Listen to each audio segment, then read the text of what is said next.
Smart তথ্য YouTube চ্যানেলের নতুন একটি ভিডিওতে আপনাদের সকলকে জানাই স্বাগত। অন স্ক্রিনে আপনারা যে ফর্মটি দেখতে পাচ্ছেন সেটি হচ্ছে আয়ুষ্মান ভারত প্রধানমন্ত্রী জন আরোগ্য যোজনার ফর্ম। এটি একটি প্রিফিল করা ফর্ম। এই ফর্মটি কিন্তু আশাকর্মীর মাধ্যমে আপনাদের বাড়িতে বাড়িতে এই ফর্মগুলো দিয়ে আসছে আশাকর্মীরা। এটি ফিল আপ করে কিন্তু আবার আশাকর্মীদের কাছে জমা দিতে হবে। তারপরে কিন্তু আপনারা যদি এলিজিবল হয়ে থাকেন তবে কিন্তু আয়ুষ্মান ভারত কার্ডটি পাবেন। এই ফর্মটি কিভাবে আপনারা ফিল আপ করবেন, কী কী কাগজ আপনাদের প্রয়োজন, সমস্ত কিছু ডিটেলসে আজকের ভিডিওতে আলোচনা করব। ভিডিওটি অবশ্যই প্রথম থেকে শেষ পর্যন্ত দেখার চেষ্টা করুন। চ্যানেলটিতে নতুন হয়ে থাকলে অবশ্যই চ্যানেলটিকে সাবস্ক্রাইব করে রাখুন বিভিন্ন নতুন ইনফরমেশন সবার প্রথমে পাওয়ার জন্য। অন স্ক্রিনে আপনার যে ফর্মটি দেখতে পাচ্ছেন, এই ফর্মটির একদম বাঁ দিকে একটি আইডি নাম্বার কিন্তু আপনারা দেখতে পাবেন। এর পাশাপাশি এখানে ডেট মেনশন করা রয়েছে যে ডেটে আপনারা এই ফর্মটি আশাকর্মীর কাছে জমা দেবেন সেই ডেটটি এখানে কিন্তু আপনাদের লিখতে হবে। দেখতে পাচ্ছেন আমি কৃষ্ণগঞ্জ ব্লক থেকে বিলং করছি এবং কৃষ্ণগঞ্জ ব্লকের নাম কোন পঞ্চায়েতের আন্ডারে বসবাস করি এবং গ্রামের নাম কি রয়েছে সমস্ত কিছু কিন্তু এখানে দেওয়া রয়েছে। নিচের দিকে আসলে দেখতে পাবেন এখানে লেখা রয়েছে বেসিক বেনিফিশিয়ারি ডিটেলস। এখানে আপনার আধার নাম্বার দেওয়া রয়েছে এবং অ্যাপ্লিক্যান্ট যে নেম সেই নেমটি এখানে দেওয়া থাকবে এবং আপনার যে রেশন কার্ড নাম্বার সেই রেশন কার্ড নাম্বারটি কিন্তু এখানে দেওয়া থাকবে। এরপর একটু নিচের দিকে যাবেন, নিচের দিকে গেলেই রেশন কার্ডের ক্যাটাগরি এখানে দেওয়া রয়েছে। প্রধানত তিনটি ক্যাটাগরি রেশন কার্ড যাদের রয়েছে তারা কিন্তু এই প্রিফিল করা ফর্মটি আপনারা বাড়িতে বসে আশাকর্মীর মাধ্যমে পেয়ে যাবেন। এছাড়া যাদের RKSY1 এবং RKSY2 রেশন কার্ড রয়েছে তারা কিন্তু এই ফর্মটি পাবেন না। পরবর্তীতে সরকার যদি কোনো পদক্ষেপ নেয় সেক্ষেত্রে আপনাদের বাড়িতে বাড়িতে যদি পৌঁছে দেওয়ার ব্যবস্থা করে থাকে তখন কিন্তু পাবেন।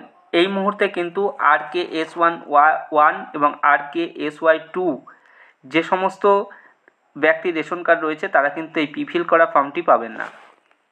এর পাশাপাশি দেখতে পাচ্ছেন এখানে লেখা রয়েছে আধার লিঙ্কেড মোবাইল নাম্বার। আধার কার্ডের সঙ্গে যে মোবাইল নাম্বারটি লিঙ্ক করা রয়েছে সেই মোবাইল নাম্বারটি এখানে লিখবেন। অনেকের কিন্তু এখানে ফিল করা থাকছে, তাদের কিন্তু কোনো কিছু লেখার দরকার নেই। এখানে আপনার জেন্ডারের পাশে টিক দেওয়া রয়েছে, এখানে ডেট অফ বার্থ দেওয়া রয়েছে। নিচের দিকে আসবেন, এখানে বলা রয়েছে ফুল অ্যাড্রেস।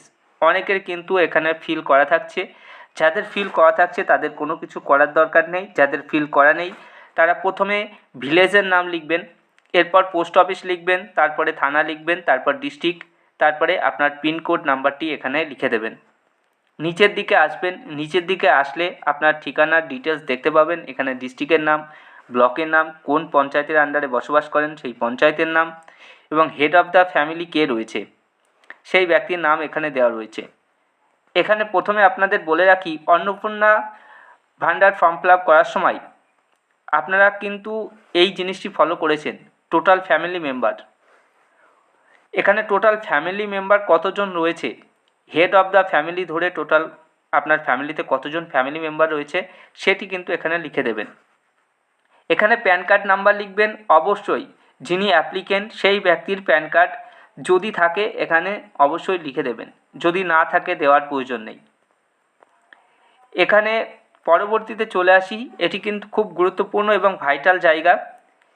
এখানে আপনার এপিক নাম্বার অর্থাৎ ভোটার আইডি কার্ড নাম্বারটি লিখবেন, আপনার বিধানসভার কেন্দ্রের নাম, পাশাপাশি আপনারা অবশ্যই কত নম্বর বিধানসভা কেন্দ্র সেটি লিখে দেবেন।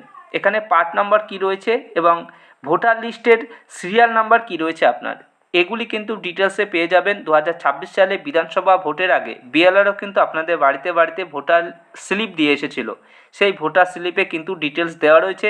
এছাড়া নির্বাচন কমিশনের অফিসিয়াল পোর্টালে গিয়েও কিন্তু আপনারা দেখে নিতে পারবেন। এর পরবর্তীতে চলে আসি স্বাস্থ্যসাথী কার্ড। যে সমস্ত ব্যক্তির স্বাস্থ্যসাথী কার্ড রয়েছেন 17 ডিজিটের যে স্বাস্থ্যসাথী কার্ড নাম্বার রয়েছে অবশ্যই এই নাম্বারটি এখানে ফিল করে দেবেন।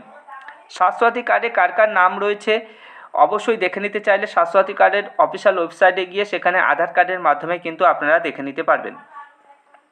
এটি গেল প্রথম পেজ। এবার দ্বিতীয় পেজে চলে আসি। দ্বিতীয় পেজে আসলে এখানে আপনারা দেখতে পাচ্ছেন ইয়েস অর নো, শুধুমাত্র টিক মারতে হবে, কোনো কিছু লেখার দরকার নেই। এখানে প্রথমে বলা রয়েছে যে 8 লাখ টাকার বেশি ইনকাম যদি করে থাকেন তাহলে ইয়েস করবেন, যদি না করে থাকেন নো। আপনার ফ্যামিলি কেউ কি ট্যাক্স ইনকাম ট্যাক্স দেয়? যদি ইয়েস হয় তাহলে ইয়েস করবেন, যদি না হয় তাহলে নো। ASDD এই লিস্টে কি আপনাদের নাম রয়েছে? যদি নাম থাকে ইয়েস করবেন, যদি না থাকে নো। SIR অ্যাপিল ট্রাইব্যুনালে কিন্তু আপনি কি অ্যাপ্লাই করে আছেন? তাহলে ইয়েস করবেন অথবা নো। পেন্ডিং CA অ্যাপ্লিকেশন, সিএতে কি আপনি অ্যাপ্লিকেশন করেছেন? যদি ইয়েস হয়ে থাকেন ইয়েস করবেন, যদি না হয়ে থাকে তাহলে নো। ম্যাক্সিমামটা কিন্তু এখানে নোতেই ঠিক হবে। তারপরটা বলা রয়েছে বেনিফিশিয়ারি নেম ডিটেলস অন্নপূর্ণা যোজনা বেনিফিশিয়ারি লিস্ট, অর্থাৎ এখান থেকে কি আপনি অন্নপূর্ণা যোজনার লিস্টে কি ডিলিট করতে চাইছেন? যদি ইয়েস করেন তাহলে ইয়েসে টিক মারবেন অথবা নো। আমি যে ব্যক্তির অ্যাপ্লিকেন্ট করছি তার ম্যাক্সিমামটাই নো, কারণ কোনো কিছুতে তার অ্যাপিল করা নেই। পরবর্তীতেও কিন্তু নো হবে। এখানে একটি টিক মারবেন। টিক মারার পর এখানে দেখতে পাচ্ছেন এখানে সিগনেচার অথবা আপনি টিপছাপ দিতে পারেন।